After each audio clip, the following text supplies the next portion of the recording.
नमस्कार दोस्तों, आपका स्वागत है यूट्यूब चैनल एसके टेक्निशियन पर। यूपी स्कॉलरशिप की तो लास्ट वीडियो में आपने देखा, मैंने काफी डाउट्स आप लोगों के क्लियर किए थे ट्रांजैक्शन से रिलेटेड कि पैसा रिसीव नहीं हुआ, पर आप लोगों के डाउट्स उसमें अभी क्लियर नहीं हुए बहुत लोगों के कि पैसा उनका नहीं आया तो आप क्या कर सकते हो। तो उसी पे मैं काम कर रहा था, तो इस वीडियो में आपको उसी से रिलेटेड आपको चीजें देखने को मिल जाएंगी। मैं लाइन से जनरली मैं देख पा रहा हूँ आपको दो तीन ही प्रॉब्लम है। एक तो सबसे बड़ी प्रॉब्लम ये है लोगों की कि छात्रवृत्ति का पैसा स्टेटस में तो आपके दिखाई दे रहा है लेकिन आपके खाते में नहीं आया, तो एक तो ये वाली प्रॉब्लम हो गई, इसको डिस्कस करेंगे। दूसरी प्रॉब्लम हो गई, लोगों को ये दिखा रहा होगा कि ट्रांजेक्शन इनएक्टिव, मतलब ट्रांजेक्शन उनका फेल हो गया, बैंक इनएक्टिव है इस कारण, या फिर बैंक बंद है इसके कारण। तो ऐसे में सवाल होगा कि आप छात्रवृत्ति आएगी या नहीं आएगी, क्योंकि अब आप लोगों ने सोच रहे होंगे कि एक्टिव करा लिया या जो भी। तो इन चीजों का क्या सोल्यूशन है, क्या छात्रवृत्ति आएगी या नहीं आएगी। फिर बाकी जो कैटेगरीज हैं जैसे SC ST हो गया, माइनॉरिटी हो गया, जनरल हो गया, छात्रवृत्ति आएगी या नहीं आएगी, कब आएगी, ये सारे जो सवाल है आप लोगों के वो हम लोग वीडियो में डिस्कस करेंगे। तो वीडियो को पूरा आखिरी तक देखिएगा, आपके सारे सवालों के जवाब मैं कोशिश करूंगा लाइन से दे दूं इस वीडियो के अंदर। सो वीडियो को फटाफट से लाइक कर दीजिए, और मुझे सपोर्ट करने के लिए ही सही एटलीस्ट आप सब्सक्राइब अगर आपने नहीं किया है तो आप सब्सक्राइब नीचे आ रहा होगा, आप कर लो। उससे होता क्या कि बनाने वाले को थोड़ा मोटिवेशन मिल जाती है कि आप लोगों के लिए और थोड़ा रिसर्च करके और मेहनत करके वीडियोस बनाई जाए। तो चलिए, आपने सब्सक्राइब कर लिया, आप चलते हैं मेरी स्क्रीन की तरफ और लाइन से सारी चीजें हम लोग देखते हैं। तो देखिए, अब लाइन से हम लोग सारी आपकी जो प्रॉब्लम्स हैं उसको देखेंगे। तो उसमें से सबसे पहले एक प्रॉब्लम देखो आ रही, स्टेटस आप लोगों का, कुछ लोगों का ऐसा हो रहा होगा। स्टेटस में देखो क्या लिखा हुआ है, समझो आपको, और उसका सोल्यूशन भी आपको ध्यान से पूरा समझना है। स्कॉलरशिप आप इतना और इतना इनको बोला है, इन्होंने बोला स्टेटस में कि भेज दिया गया है जो आपका आधार बेस्ड बैंक अकाउंट उसमें, लेकिन ब्रैकेट में लिखा हुआ transaction fail due to account close. यहाँ ब्रैकेट में देखो लिखा हुआ है कि पैसा तो उन्होंने भेजा लेकिन ट्रांजैक्शन जो कि हो नहीं पाया क्योंकि आपका जो बैंक अकाउंट है वो क्लोज हो रखा है। क्लोज होने रखा का मतलब बंद कर दिया गया बैंक द्वारा।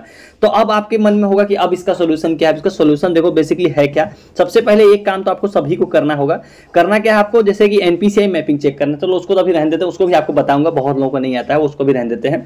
तो देखो, अब इसमें आपका अकाउंट क्लोज दिखा रहा है तो आपको तुरंत इमीडिएट जो है कि अपना बैंक अकाउंट जो है कि जाना पड़ेगा। आपका जो नियरेस्ट आपका जो ब्रांच होता है ना, सबका आपको पता है, आपकी शाखा होगी कि जहां से आप जाते होगे, उनके पास जाओगे, उनसे पूछोगे कि भाई कोई ट्रांजैक्शन मतलब होल्ड पर रखी है क्या आपके मतलब खाते में। पहले तो काम करोगे अपना खाता एक्टिव करा लो। अब देखो, दो तीन चीज आपको यहां समझने की है। अगर आपका अकाउंट जो है कि क्लोज ना होकर इनएक्टिव है, आपको समझना होगा, ये अलग अलग चीजें हैं। अकाउंट क्लोज होना और अकाउंट इनएक्टिव होना। अकाउंट क्लोज का मतलब आपका खाता ही उस बैंक से बंद कर दिया गया है। तो ऐसे केस में तो छात्रवृत्ति जो है कि होल्ड पे नहीं होगी, मतलब वो फेल्ड हो गया, मतलब वो वापस चला गया सरकार के पास ही, जिन्होंने भेजा तो वहीं चला गया।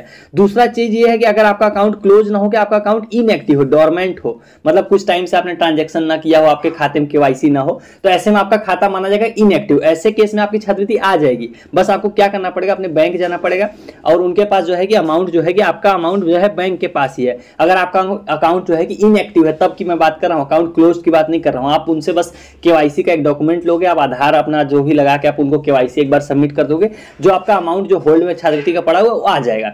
लेकिन अगर आपका अकाउंट क्लोज है, जैसे इस केस में क्या लिखा हुआ है, अकाउंट आपका क्लोज कर दिया गया है, इसके कारण ट्रांजैक्शन फेल हुआ, तो इस केस में जो पैसा है आपका ये बैंक के पास ना होगा, ये वापस PFMS के द्वारा वहीं चला गया जहां से वापस भेजा गया था। तो अब छात्रवृत्ति आएगी या नहीं आएगी, तो वो बात समझिए। ऐसे केस में होता क्या, छात्रवृत्ति अगर ये लोग दोबारा ट्राई करें, मतलब दोबारा का मतलब आपने बैंक अकाउंट अपना सही करा लिया, सब कुछ सही करा लिया, और ये जब दोबारा ट्राई करें, सेकेंड टाइम फिर से ट्राई करें आपको भेजने का, तो ही आएगा। तो इसकी कोई गारंटी नहीं है कि आएगा या नहीं आएगा, क्योंकि अब जब दोबारा ट्राई करेंगे तब आपका खाते में पैसा आएगा ऐसे केस में। अब इसमें आप क्या कर सकते हो, कर क्या सकते हो, बेसिकली दो तीन चीजें कर सकते हो। एक तो आप सीधा समाज कल्याण से कांटेक्ट कर सकते हो कि मेरे खाते में पैसा नहीं है, स्टेटस में दिखा रहा है, मेरा बैंक अकाउंट इनएक्टिव था तब, अब मैंने सही करा लिया। दूसरा काम ऑनलाइन आप कर सकते हो, IGRS पे कंप्लेंट कर सकते हो। IGRS जन सुनवाई, आपको पता है, मैं अपने चैनल पे आपको ये 6 महीने से पिछले मतलब बता रहा हूँ इसके बारे में, तो बहुत लोगों को नॉलेज होगी इस बारे में ऑलरेडी। तो इस पर आप कंप्लेंट कर सकते हो, इसमें अपनी समस्या आप लिख सकते हो, तो वहां से जो रिप्लाई आएगा वो ज्यादा बेस्ट सूटेबल होगा। इसमें ऑनलाइन करना होता है, फ्री होता है, तो ये करना ज्यादा सही होगा। तो ये तो हो गया पहला समस्या जो मैंने आपको पूरा डिटेल में समझा दिया। तो देखिए, दूसरी प्रॉब्लम आप लोगों को क्या होगी, दूसरा स्टेटस है जो आप सबसे कॉमन है। इसमें क्या है, बेसिकली इसमें आप लोगों को ये प्रॉब्लम आ रही है कि यहाँ आपके स्टेटस में पैसा दिखाई दे रहा होगा कि पैसा इतना इतना भेज दिया गया, लेकिन आपका क्या शिकायत है कि आपके खाते में कोई पैसा नहीं आया, लेकिन यहाँ पर आपको दिखाई दे रहा होगा कि पैसा भेज दिया गया। तो ऐसे में क्या करना, ये कहाँ गया पैसा, कहाँ है आखिर में। अब उन्होंने बोला भेज दिया तो भेज दिया, देखो कैसे मैं बता रहा हूँ। आपको सबसे पहला काम करना होगा एनपीसीआई मैपिंग, आधार सीडिंग चेक करना होगा। बहुत लोगों को अभी भी इसमें मतलब दिक्कत हो रही है। बेसिकली होता क्या है, गवर्नमेंट अभी क्या करती है, जो छात्रवृत्ति का पैसा है वो आपके आधार नंबर के थ्रू पैसा भेजती है, आपके बैंक खाते के द्वारा नहीं भेजती। मतलब वो आपका आधार नंबर डालेंगे, उससे जुड़ा जो भी खाता होगा एनपीसीआई मैपिंग वाला।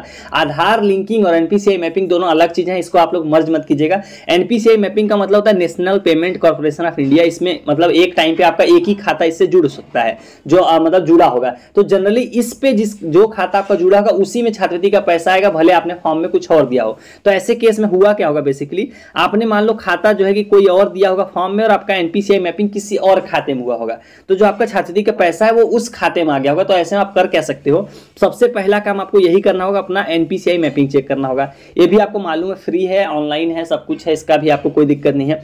अब ये चेक करना आपको आता होगा, नहीं आता तो आपको बता देता हूं कैसे चेक करना है। वहां से चेक कर लीजिएगा, आपको जो तरीका सही लगे वैसे चेक कर लीजिएगा। कैसे चेक करना है आइए देख लेते हैं। तो देखो बहुत ही सिंपल है एनपीसीआई मैपिंग चेक करना। आप जैसे भी चाहो, आपको जो सुटेबल तरीका पता हो, जिनको नहीं पता आप सर्च करना। ये वेबसाइट आप मेरी स्क्रीन पर देख पा रहे हो, सरकारी अपडेट 247.com। बस आप गूगल सर्च, अपने सबके मोबाइल फोन होता है, वहां सर्च कर लेना। आपको देखो यहाँ पर ही ऑप्शन दिखाई देगा यूपी स्कॉलरशिप 2022-23। बस आपको इसको क्लिक कर लेना, इसको आप ओपन कर लोगे। यहीं पर देखो आपको वो लिंक मिल जाएगी, इसकी मैं बात कर रहा था एनपीसीआई मैपिंग चेक करने का। बस आप नीचे स्लाइड डाउन कर लेना, यहाँ पर आपको देखो ये लिंक मिल जाएगी, आधार सीडिंग की लिंक। आप ये देख रहे हो, आधार सीडिंग की लिंक करके यहाँ पर लिखा हुआ है। बस आपको इसको ओपन कर लेना। यहां पर आप जैसे क्लिक हियर करके ओपन करोगे, यहां पे आप आराम से जो है कि अपना आधार सीडिंग स्टेटस चेक कर सकते हो, जिसकी मैं बात करता हूं एनपीसीआईपी। बस आपको कुछ नहीं करना, आधार नंबर डालो यहां पर, इसको जो है कि यहां पर सिक्योरिटी कोड को एंटर कर देना। एक ओटीपी जाएगा जो आपका आधार में नंबर आपका रजिस्टर्ड होगा, उस ओटीपी को डालते ही आपके सामने खुलकर आ जाएगा। वहां पर बेसिकली लिखा क्या होगा, वहां पे आपके जो है कि लिखा होगा स्टेटस कि आपका जो है कि जो आधार है वो इस वाले बैंक, एक बैंक का नाम आएगा कि इस बैंक से लिंक है, एक्टिव स्टेटस दिखा देगा। एक्टिव होगा तो आपको क्या करना है, बस जिस बैंक का इस पेज पे नाम आएगा उसी बैंक पे आपको जाना है। या फिर अगर आप ऑनलाइन यूपीआई ये सब अगर चीजें चलाते हो तो ऑनलाइन आपको अपना बैंक स्टेटमेंट निकाल लेना है पिछले 1 महीने का, और वहां पे आप देख सकते हो आपके खाते में पैसा आया नहीं आया। क्योंकि जनरली क्या इसी खाते में आपको पैसा जो है कि आपकी छात्रवृत्ति का आएगा। तो जिनका वो वाली समस्या आ रही है कि इस खाते में है, वही एक काम जरूर करें, आपका उम्मीद है कि ये चीज सक्सेस हो जाएगी। अगर यहाँ पे स्टेटस इनएक्टिव दिखा रहा है एनपीसीआई मैपिंग का, आप देख रहे हो कि बैंक तो दिख रहा है लेकिन इनएक्टिव लिख के आ रहा होगा कि एक्टिव नहीं है, तो ऐसे केस में क्या करना है, ऐसे केस में आपको तुरंत बैंक जाना है और उनसे पूछना है कि आपके खाते में कोई ट्रांजैक्शन होल्ड पड़ी या नहीं पड़ी।